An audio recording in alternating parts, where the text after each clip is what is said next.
Good afternoon, everyone, and thank you for being here, for joining us with this lecture from such a distinguished guest. I would like to thank UVU's College of Humanities and Social Sciences, the Department of History and Political Science, and the Herbert Institute for Public Policy for providing funding and logistical support in making this event possible. Further thanks are in order for Dr. Rusty Butler, whose friendship with students and the president has made this event possible. In 2012, he brought the president here, and we're happy to have him again. And lastly, I would like to thank the president himself for choosing our campus to deliver his message for the global community. To briefly introduce our guest, Mr. Kőrösi is the president of the 77th session of the United Nations General Assembly. Over the past decades, he had the privilege to serve as ambassador and permanent representative of Hungary to the United Nations. During his tenure in New York, Mr. Kőrösi was co-chair of the Open Working Group of the General Assembly on Sustainable Development Goals, which had been tasked with producing the 2030 Agenda for Sustainable Development and had the Sustainable Development Goals at its heart. He also served as vice president of the General Assembly during its 66th session. Among his various assignments representing Hungary, Mr. Kőrösi has served as the head of the mission to Greece and the United Arab Emirates. As State Secretary of the Office of the President of Hungary, Mr. Kőrösi had the duty and privilege to work alongside the President of the Republic in discharging his functions as a member of the High-Level Panel on Water co-convened by the Secretary General and the President of the World Bank Group. He performed a similar role in the framework of the Water and Climate Leaders Panel co-convened by the Secretary General of the World Meteorological Organization and the President of UN Water. Following Mr. Kőrösi's remarks will be a Q&A. If you would like to ask him a question, please raise your hand and we will have an usher bring you a microphone. If you're attending us on the live stream, feel free to leave your comments in the chat and our attendee will ask your questions for you. With that, I would like to turn the time over to Mr. Kőrösi.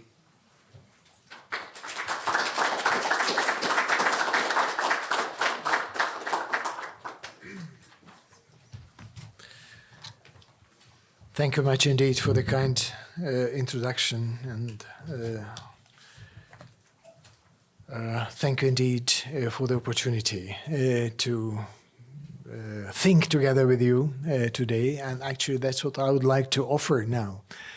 Let's think and let's decide together. You might have been warned. I would like to ask you to have your phones in hand and get ready. You will need them. Okay. The title of this talk is From Crisis Management to Transformation, the UN in a Brave New World. Why crisis management and why transformation? Let's see what basic challenges are we facing in the world now when we talk about the Anthropocene era. Could I ask you who have heard about the Anthropocene era? So most of you did. Okay. This is the era. Anthropos in Greek means human. When the human beings became the factor number one influencing and changing the conditions of life on the earth. So we are now the prime actor of shaping the future of this earth. This era started somewhere in the middle of the past century, unfolded in the 70s, became very evident in the early 2000s, and with the COVID crisis, it became not only evident, but we received the first prototype of the Anthropocene era crisis. So let's understand what happened to us. Let's understand how different components of a very complex crisis surrounding us Otherwise, we shall be doomed to repeat this crisis. So some of the features of the crisis we are facing with are the following. Geopolitical, could we have the projector switched on, please? Okay, it will be very important to see the images. Great, thank you very much indeed.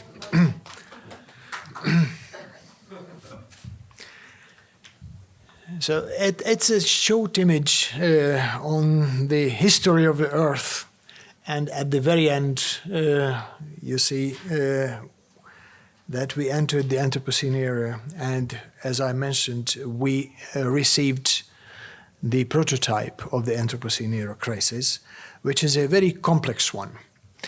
We went through many crises during the history of humankind, and some components, what we are facing with now, have been familiar to us. The novelty as today that we receive those components at the same time and they started interacting with each other. Some of the components, what I mean, geopolitical conflicts are deepening.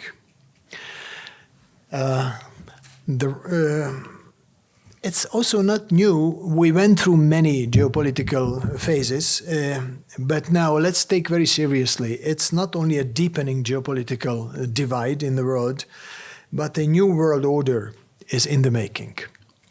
And when there's a new world order in creation, there are many side effects, many casualties of that process can be witnessed.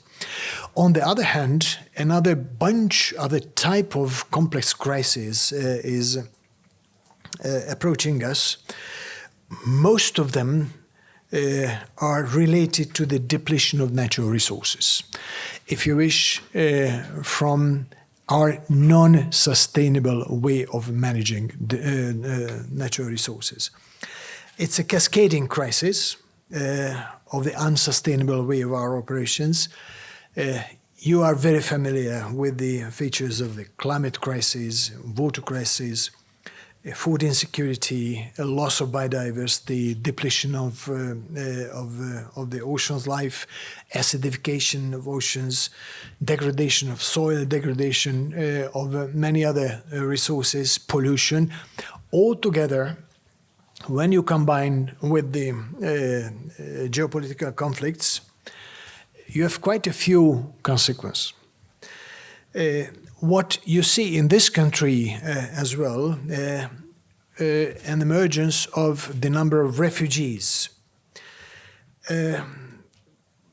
When the energy crisis is combined with acute food shortages, with the destabilization of some markets, mass migration flows start coming. Migration and refugee flows as well. Another phenomenon which is still part of this new type of very complex crisis, we have today an unprecedented level of debt crisis, sovereign debt crisis.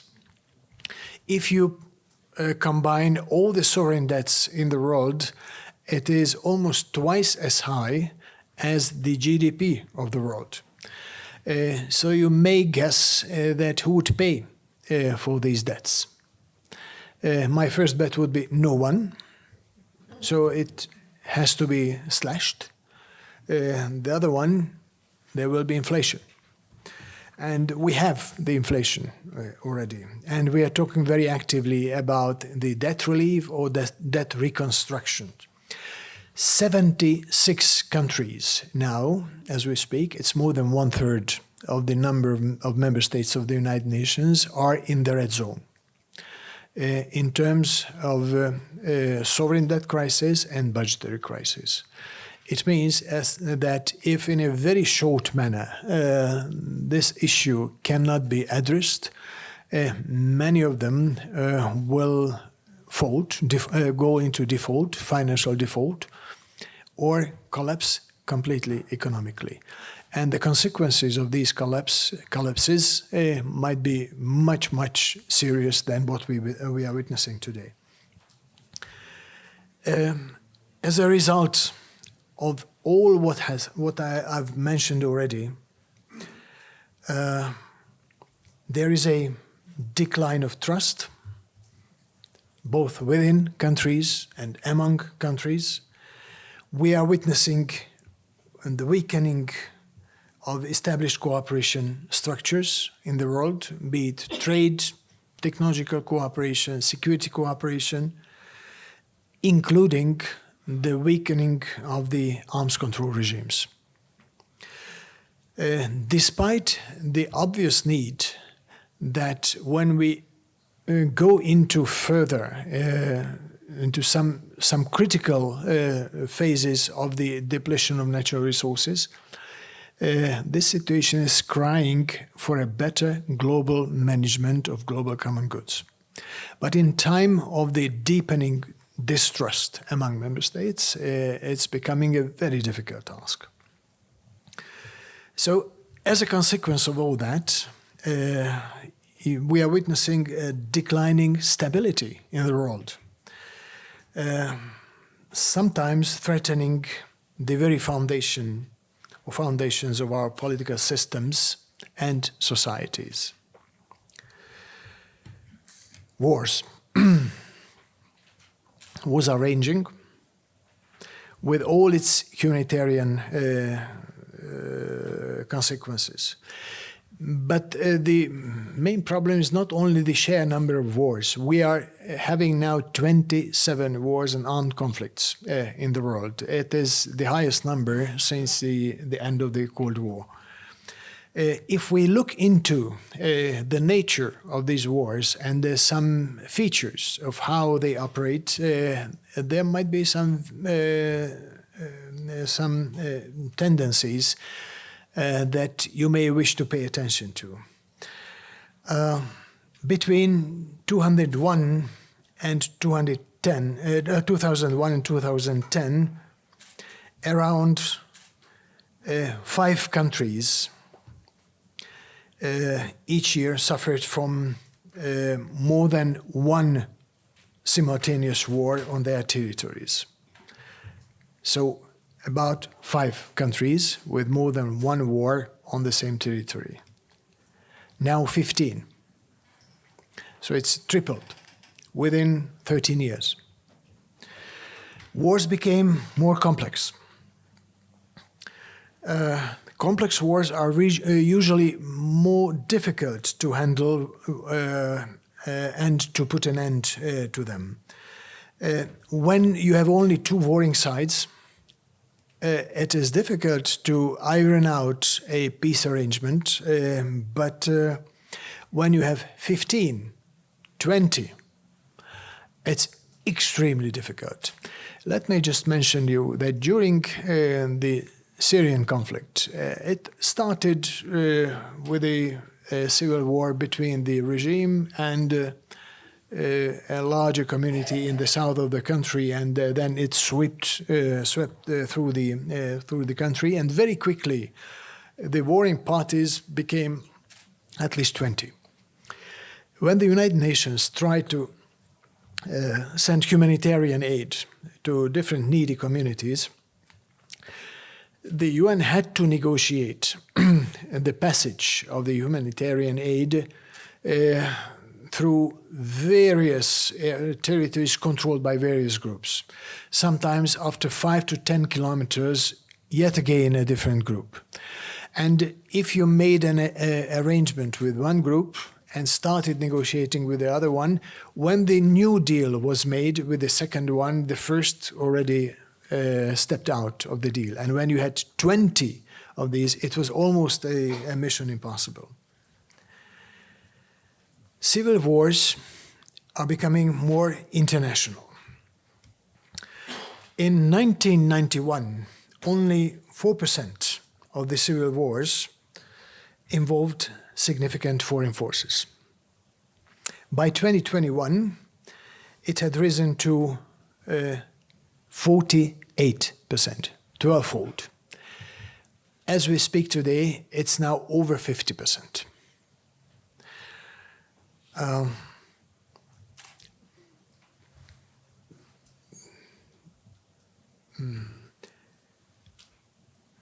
Climate change. Climate change is not causing wars by itself, but aggravating the mayhem. When lands degrade, when herds should be driven further on their cattle, conflicts for the same territory start. But it is not only pastoralis versus agriculturals. It is a phenomenon, climate change is also a phenomenon that speeds up the depletion of natural resources in a number of, in a given area. When natural resources start depleting and at the same time still the population grows, it means the competition for the same resources start rising. Very quickly, the situation can reach a point when the traditional conflict management techniques and institutions cannot handle the amount of conflict they are facing with, and the conflicts erupt. By the way, according to the studies, what we have, 1 degree increase in local temperature raises the chances of the intergroup conflict by 11%.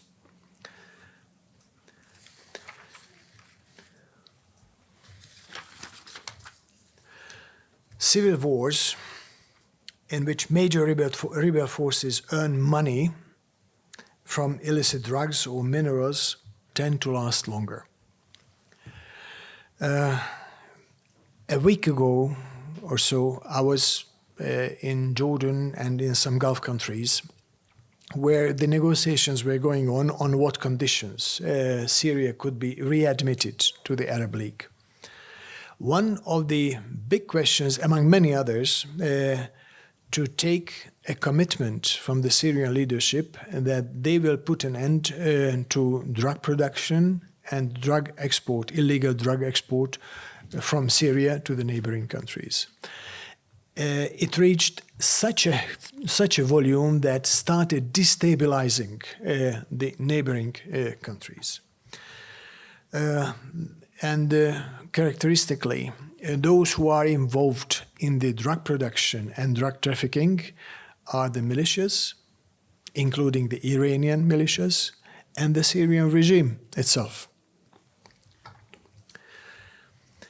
Now let's have a look at the largest war. What we have today is the war against Ukraine. In one way, it is rather traditional. In the other way, it's rather new type of war. It resulted in 16 million displaced persons already, more than 200,000 dead, and an unprecedented level of destruction, unprecedented since the Second World War. It is a warfare which on the ground looks like a very traditional one, very traditional maneuvering, very traditional attempts of capturing certain parts of the land. But on the other hand, it's a very new type of warfare involving nuclear threats on the weekly basis. It has never happened since the Cuban Missile Crisis. This warfare is being conducted in many fields, from the space to internet, from trade, the diplomatic relations, technology. So basically, more than half of the warring activities are being conducted not on the battlefield. This war had and has a huge impact of global markets. Let me just remind ourselves the energy crisis, which was caused by the duel between Western Europe and Russia, which sent the energy bills for the household 17 times up for a certain period of time. And it caused food insecurity in many parts of the world. And if you look at how many people were affected by the energy and food insecurities, particularly in the first year of this war, it was 1.2 billion. Despite the fact that Ukraine was only 40 million and Russia was 120 plus million. Due to this conflict, this war, the European security architecture started decomposing and arms control regimes are falling apart. Europe had the most sophisticated collective security system all over the world, with the most elaborated arms control regimes, and now basically everything is gone. What we see emerging is a Western type of security system and the Russian-dominated security system. We'll see how will all it end. Now we cannot speak about the existence of the European security system or Europe-wide arms control regime.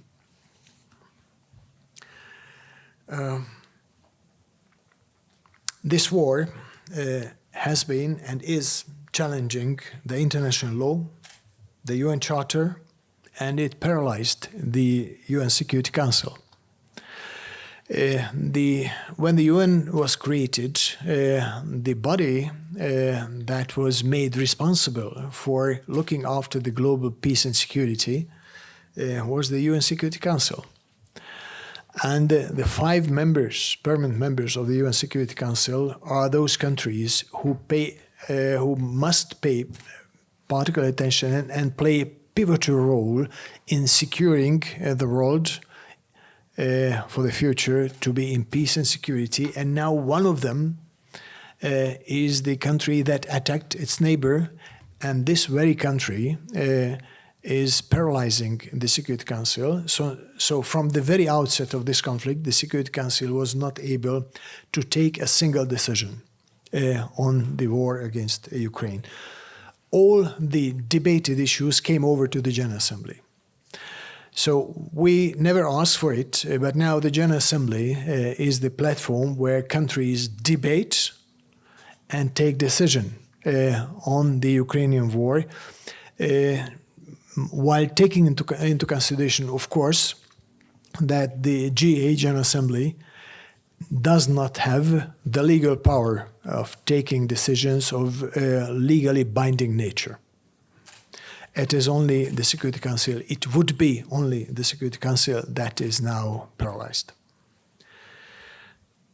At last but not least, this Anthropocene era and the Anthropocene era crisis is characterized by something else as well. It is the fastest development, technological and scientific development of humanity ever witnessed. Faster than any time we could think about in the past. Let me just mention some of the features that are going ahead with the speed of light. The IT technologies are still following the law of Moore. The law of Moore still seems to be in force. The artificial intelligence is developing much faster, even much faster than the exponential gradient of the law of Moore. We are at the point of making the breakthrough on quantum computing, and we are relatively close to solve the issue of the fusion energy production. We have During the COVID crisis, we had the breakthrough of the messenger RNA technology and life sciences. And the messenger RNA technology is absolutely important, not only because it produced the first vaccine against COVID, but because it gave us the technology of producing vaccines in the future in a fraction of time, which was necessary in the past. And this technology now has a very, very high promise of curing illnesses like some types of cancer. So, ladies and gentlemen, in my understanding, we are in a new chapter of history. This crisis, the prototype of the Anthropocene era crisis, introduced to us to a new chapter of history which still has no name. It offers quite a number of promises, and it threatens with a number of huge challenges. It's more dangerous than any previous crisis, more complex than any previous crisis. It is lasting. Let us be honest, it will stay with us. It is more interlocking and capable of bringing down fragile societies in a very quick manner. Let us just remember that during the first 6 months of COVID, 16 governments fell due to the crisis. Now it's time. I would like to take your phones. There will be a question to be answered. Please go to www.menti.com and type in the code 2736 2962.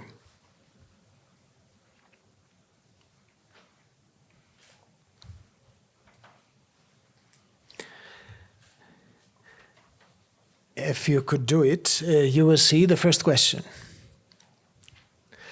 Namely, what crisis may have the largest impact on your lives or lives of humanity?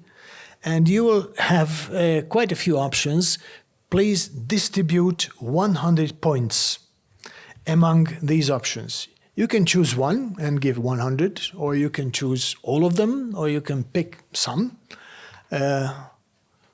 Distribute 100 and send.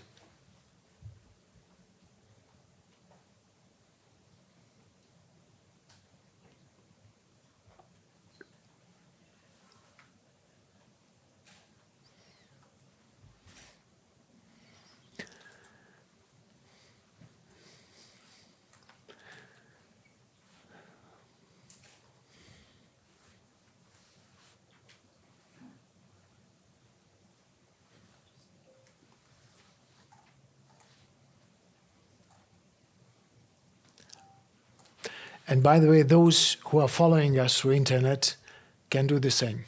Their answer will come in.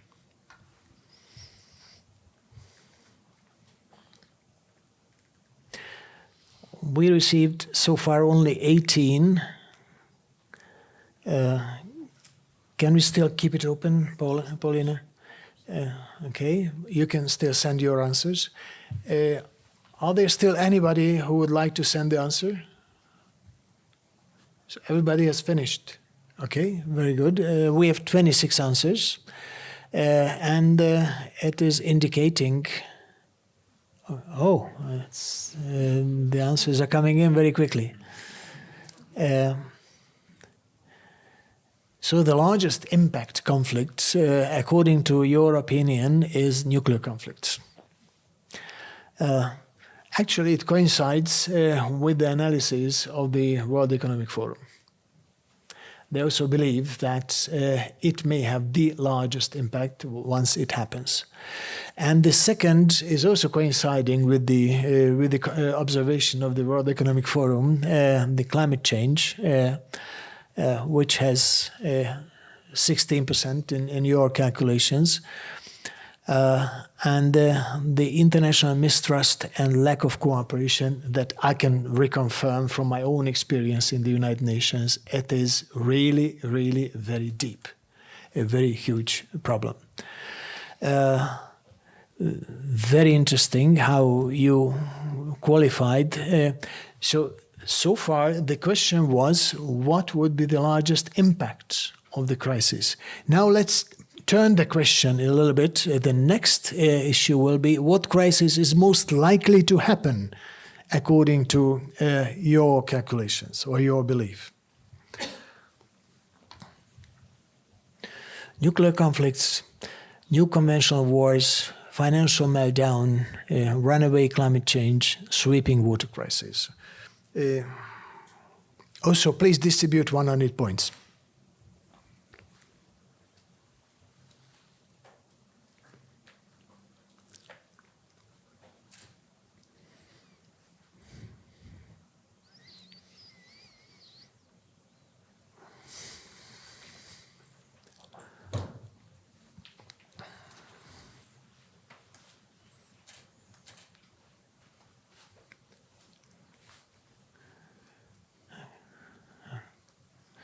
Okay, we are at the level of 30. This was roughly what we reached a couple of minutes ago. And interestingly, you put on the first place the financial meltdown of countries. It is different from what the World Economic Forum has forecasted, but it's very relevant. As I mentioned, 76 countries now in the red zone. And some of them have defaulted already. And if we do not do something very urgently, the breakdown with all its social, political, migratory, and so on consequences will be seen very, very quickly. That's why both the Secretary General and myself and others in the United Nations are pushing very hard that we have to pay keen attention on the debt service restructuring and the reform of the international financial institutions.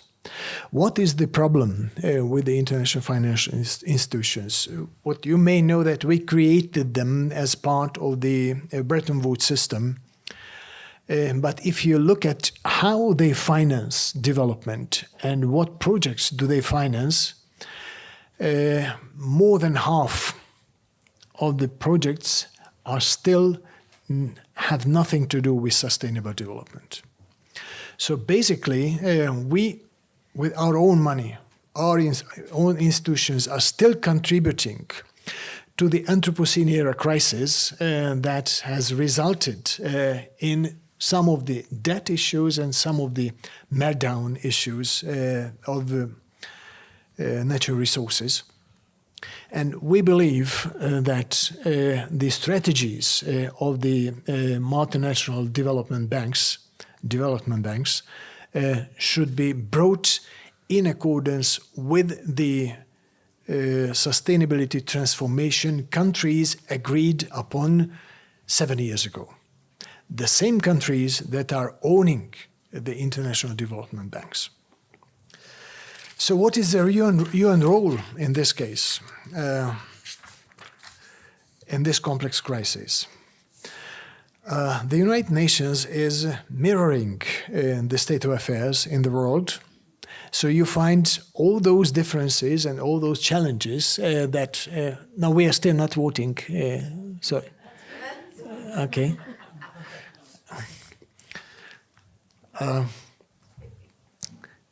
So the UN is not only reflecting the problems in the world, but UN is trying to look for solutions. That's our job. We are not going to resolve all the issues within the countries, but we try to find solutions at global scale of how to manage the world in a more peaceful, more successful way, with more or less impacts and results. Now let's take the next question, what Pauline has just showed us. How you think the UN is delivering according to your expectations, compared to your expectations? Pick one of these. Superb, not efficient enough, needs reforms, or failing on all expectations.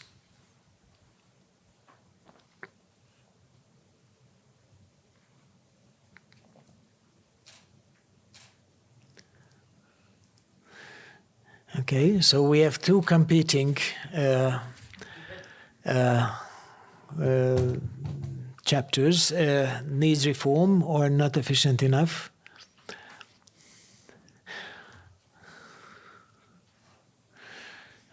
Okay, I was hoping that the majority was given to the needs reform because it is forward-looking.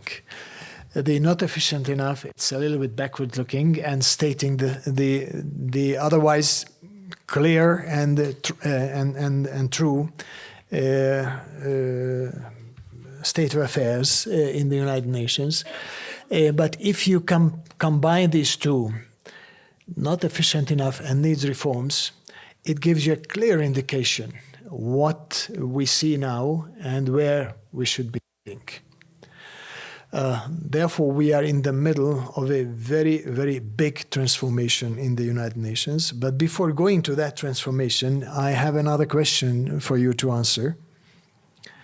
Where do you think the United Nations needs upgrade? Again, please distribute 100 points among these options.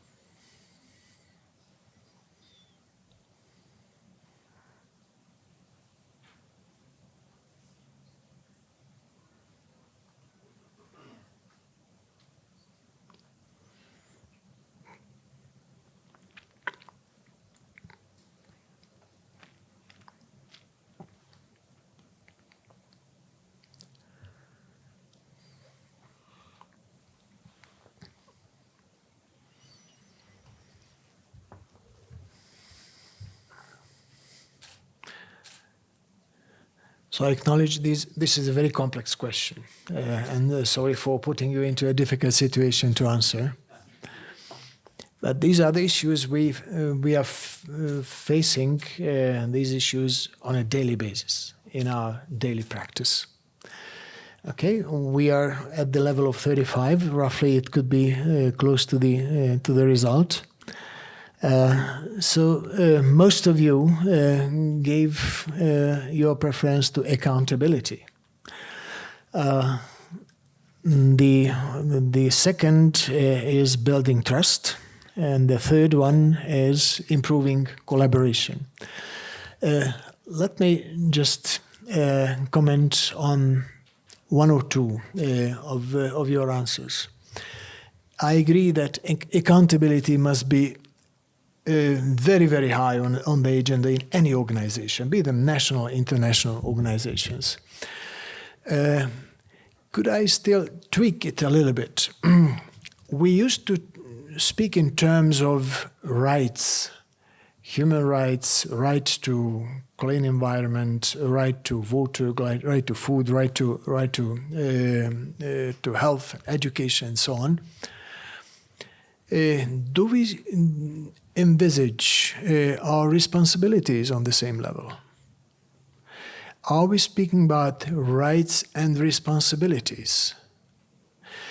Are they coming all the same together, or we tend to forget about our responsibilities, that each and every act of ours comes with consequences, and we are responsible for those consequences, be them good or bad?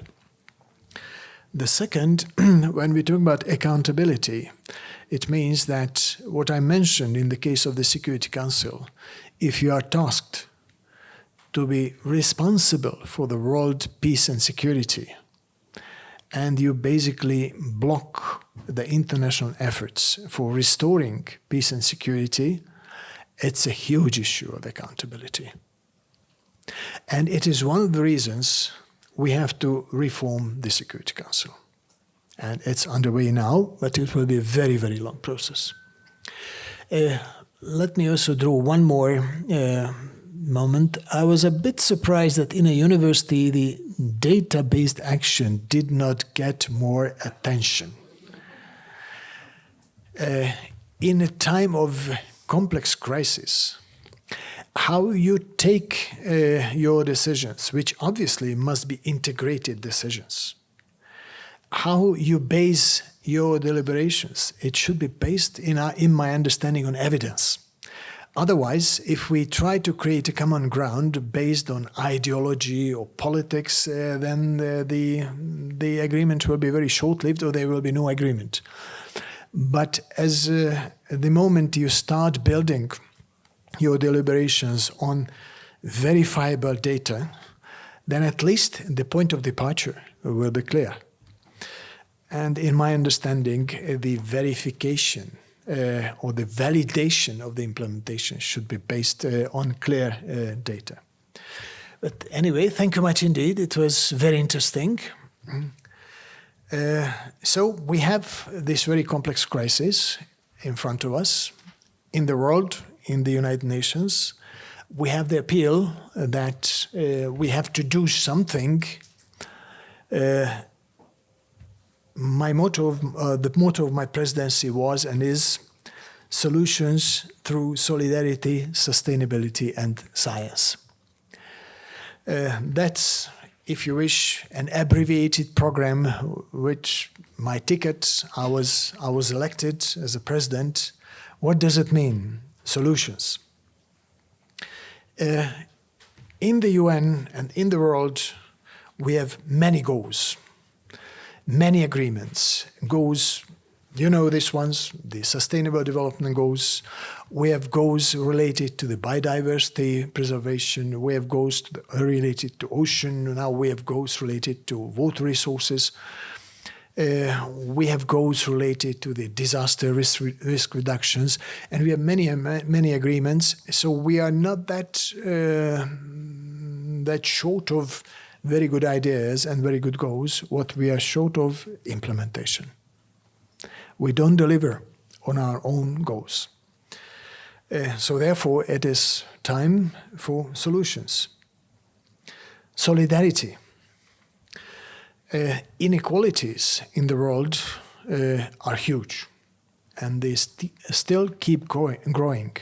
In this country, social inequalities have been growing since the 70s, and they still keep growing. And in the world, among countries, these inequalities start becoming so vast that there's no perspective of how you can close this gap. But infinitively, you cannot grow inequalities because it will lead to a situation which is unbearable. It breeds mistrust and it breeds instability. Sustainability, because we need transformation. All those crises that I was speaking about are crying for long-term solutions, and our operations, our economies, our objectives are mostly still not run according to the principles of natural, economic, or social sustainability. So we need to make a real transformation. And last but not least, science. In order to achieve all these, we need a common starting point, as I mentioned, data, and that is scientific evidence. And how we evaluate our progress and how we evaluate the implementation, it should be also science-based. So what basically we're talking about is a huge transformation, the biggest transformation in the last 70 years. And the time is ticking, clock is ticking, time is running out. The task of transformation is rather difficult in the time of growing geopolitical divide. When a society is entering a conflict, be them internal or international, these conflicts tend to change the priorities of the society, tend to change the priorities how to use resources, how to make the political priorities in the life of the societies. And unfortunately, transformation in time of crisis is more difficult than in time of peace. But do we have any other option? I don't think so, because in that case, the crisis will be deepening and deepening. Therefore, the General Assembly is trying to move ahead with two basic notions: crisis management and transformation. That's what I asked member states to focus at through all our deliberations. Never mind what kind of resolutions do we negotiate or take. Some big questions, what we need the answers for in the forthcoming months and maybe years. How to rescue the SDG implementation. You all know that there are 17 SDGs, that they are representing a global vision, how we would like to see this world by 2030, but the sad fact that we are way off track. We are halfway through of the implementation period, but as far as the impact and the results concerned, we are way off track, and on some of the SDGs, actually we are moving backwards. We need to rescue this vision and rescue this transformation, and that will be the main objective of the SDG summit on the first day of the high-level week in September in New York. We have to make it credible, and we have to salvage it. How to shift gears in climate action? I think we may need it very soon, but in the meanwhile, let me go ahead.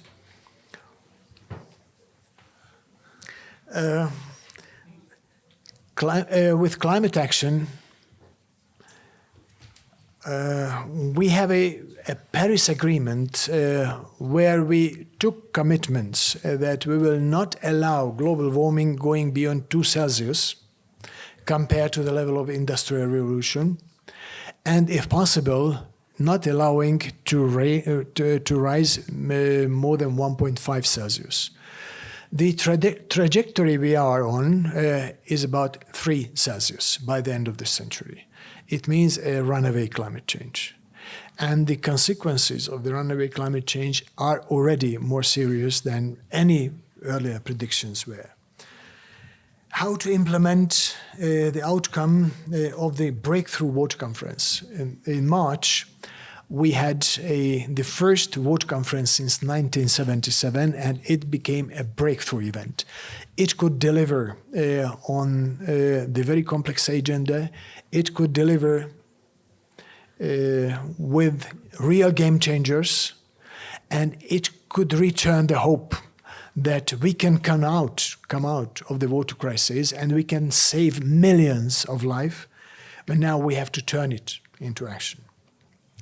How to renew economic thinking and regulations to make them compatible and more sustainable in terms of transformation. If you think our economies and the regulation of our economies are supporting the type of economic activities that took us to the Anthropocene era crisis. So if we don't change some of the basic rules of our economies, why would the result be different? And the new rules, the new approach, the new logic of the market economy are being designed. How to prepare for the next pandemic. The COVID now is officially over, but we know that it is not the last pandemic we met. According to the modelers, the chances that we are going to see a pandemic that is as dangerous, as bad as the COVID was within 25 years, these chances are 52%. if we look the same chances, within 10 years, it will be 28%. So the question is not whether or not we can expect another pandemic, but when it comes and whether or not we would be prepared to handle it. Another question we are looking for answers, how can we ensure a safe, secure, and equitable digital future? We are in the middle of the revolution. Digitalization of our economies, every segment of life is just happening much faster than we could imagine even years ago. Not mentioning what the artificial intelligence is offering and producing. On the short run, the digital revolution is going to increase the inequalities in the world. Whatever we try to do, it will increase with all its consequences. How to boost the nuclear non-proliferation and reanimate disarmament. If you wish, we can come back to this question, and how to reform the UN itself, which has been created 77 years ago, mirroring the balance of power of 1945. We have a very, very new world, very different set of powers, different countries, much larger number of countries, and much different set of challenges. How to create a new agent of peace. We are in the middle of these 27 wars. When, if not now, to think very seriously of the new principles of peace. And let me, as a closing, mentioning some of the events that are underway in the United Nations.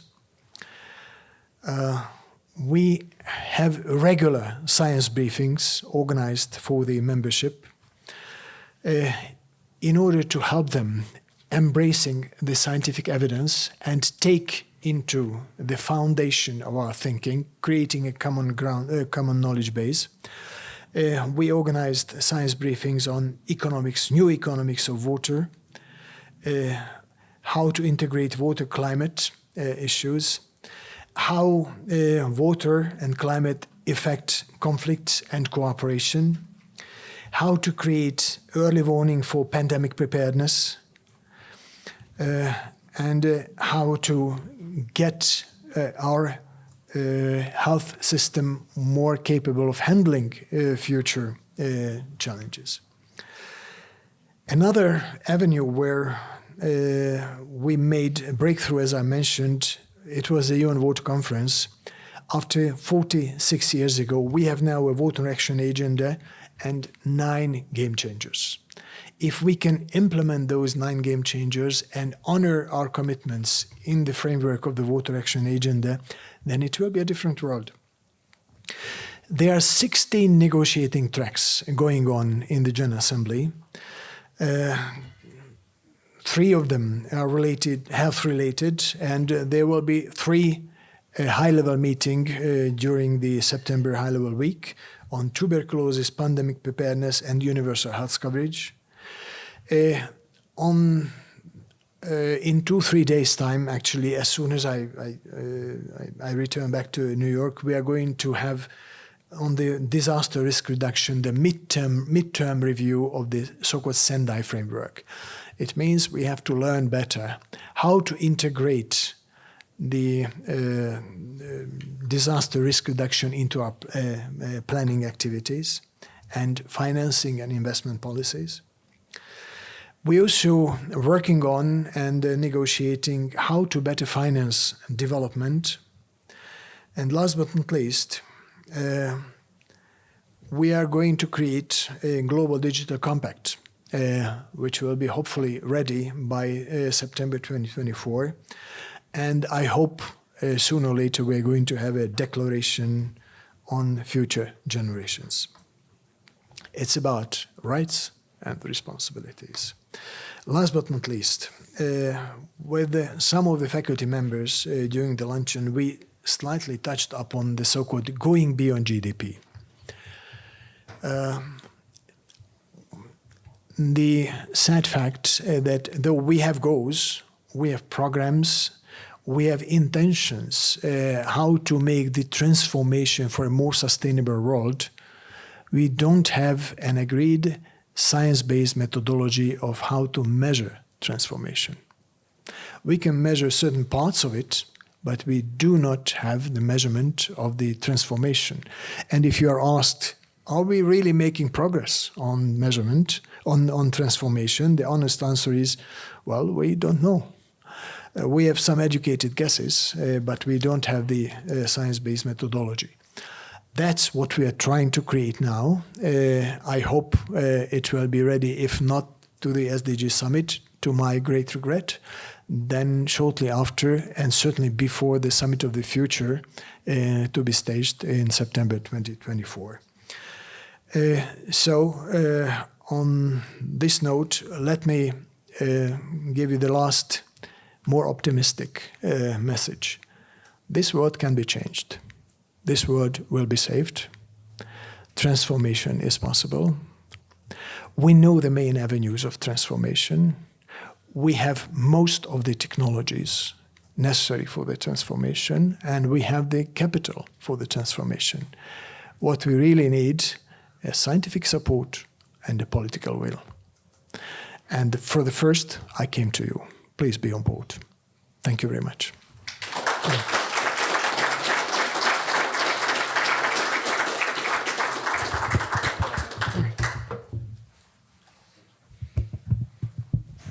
Unfortunately, this is all the time that we had for this event, and we do have other things that we need to get the president to. But thank you, everybody, for attending.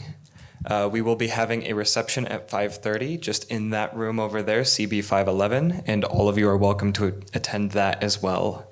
But thank you for being here.